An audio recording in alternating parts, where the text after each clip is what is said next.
So LG is dead. Why? Well, probably because they made a bunch of crazy phones without also having like a steady moneymaker at the same time. So let's face it, it's why we love them, but that's why they died.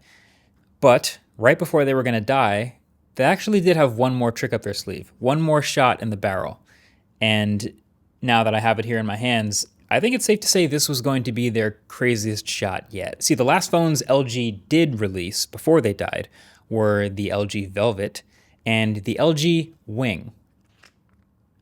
The Wing.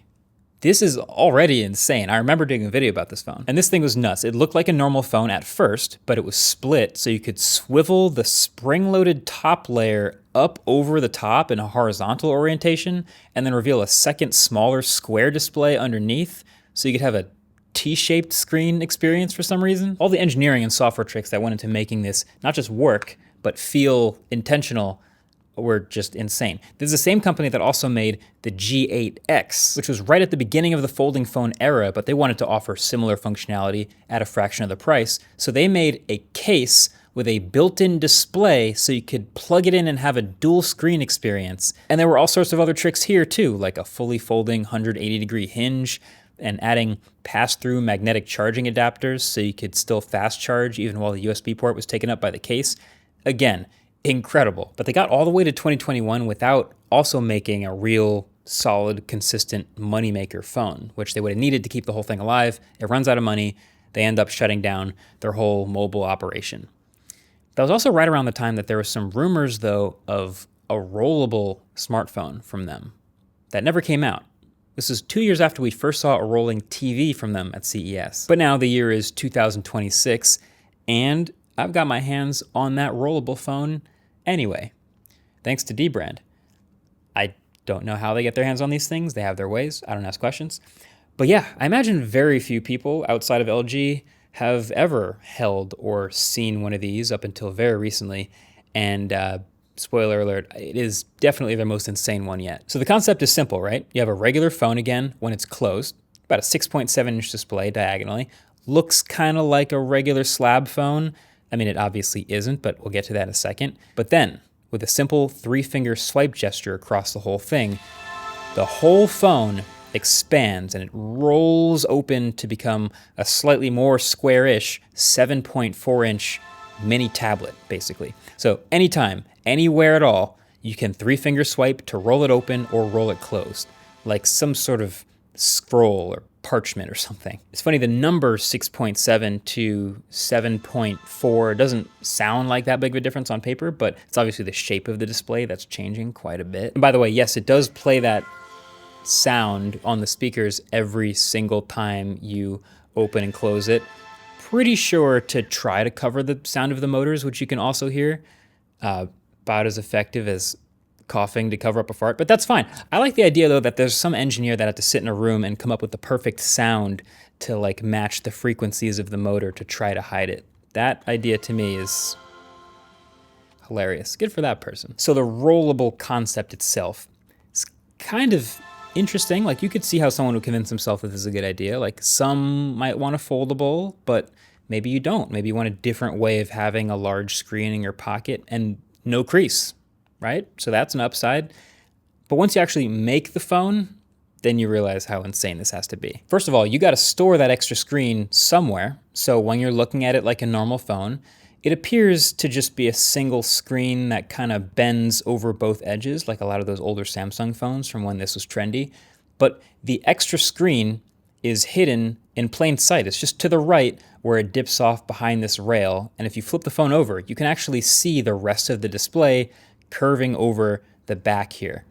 And LG decided to make that a clear glass as well, so you can actually still see it and you can turn on that back part of the display for various little software tricks like displaying messages or even showing camera UI, so you can take selfies with the primary cameras, which are still back here. There's a 64 megapixel main and a 12 megapixel ultra wide. This part actually kind of reminds me of the Xiaomi Mi Mix Alpha, if you remember that phone. I showed this on video. Xiaomi had this concept phone that also never went on sale, and it didn't expand or anything like that, but it was basically all screen all the way around, which was insane, and it let them play with stuff to put on the sides and back of the phone for the ultimate screen to body ratio. Similar to that phone though, there's not really enough room on the side of this phone with the rails to actually have real buttons. So on the left side, the volume buttons are actually pressure sensitive areas up at the top where the buttons normally would be.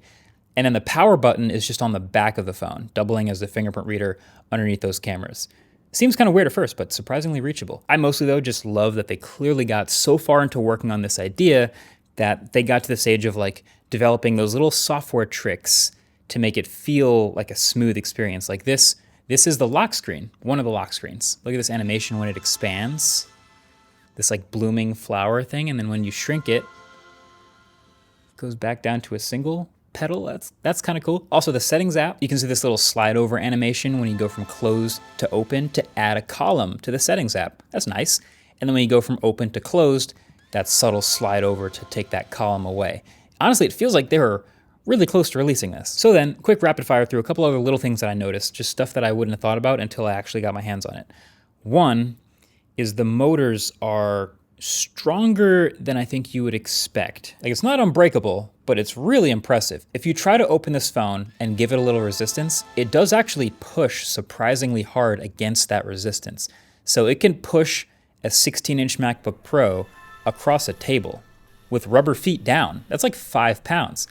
But also, if it's open and you just squeeze really hard in your hand, it can actually trigger it to finish closing itself to sort of just prevent damage. And then it flashes an error message. So clearly they've really thought about this. Then number two, can it pinch you when it closes?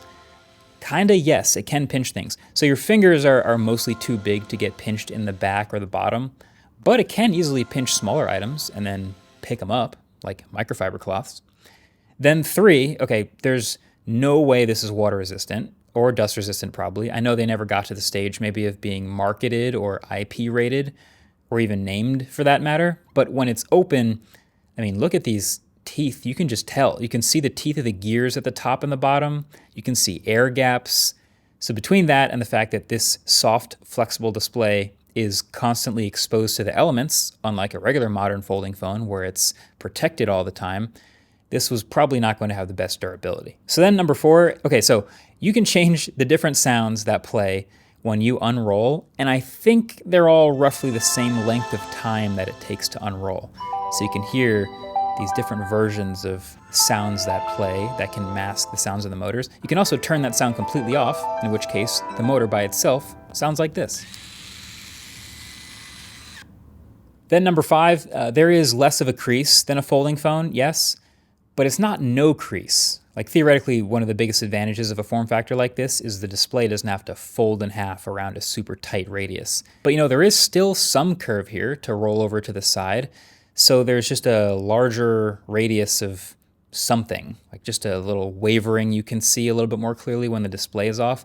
Not really a big deal compared to some of the creases we've seen, but something interesting I found. There are some other notable specs that I found while just digging through the settings here, like a 4,500 milliamp hour battery and at 12 gigs of RAM. None of this stuff really matters because it's not a real phone. But if you want to see how hilariously over-engineered the inside of this phone is, you can watch Zach, Jerry Everything's video, because he also got one and he took those screws and took them out and it looks ridiculous inside. And you can see in his video, there's not just one, but 2 motors that are doing all the opening and closing of the phone.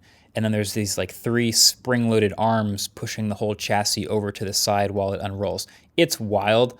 I'll link his video below. So, shout out to LG, RIP.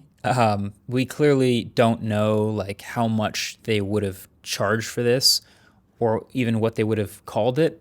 You can leave your best guesses at something like that down below. But what we do know is they got insanely far in the development process. This is functional hardware, working software, special features, all that stuff. They just didn't survive long enough to actually ship it. I would say it feels like LG is the only one who would actually try to ship a phone like this, but there is word on the street that Samsung is also trying to do a rollable type of smartphone even still. Maybe this year, maybe in the future. We'll see. Definitely get subscribed to be among the first to see that if it does come out, because I'll definitely get my hands on that. But yeah, now you've seen it. The unreleased LG rollable phone. Let me know your thoughts down below. Thanks for watching. Catch you in the next one. Peace.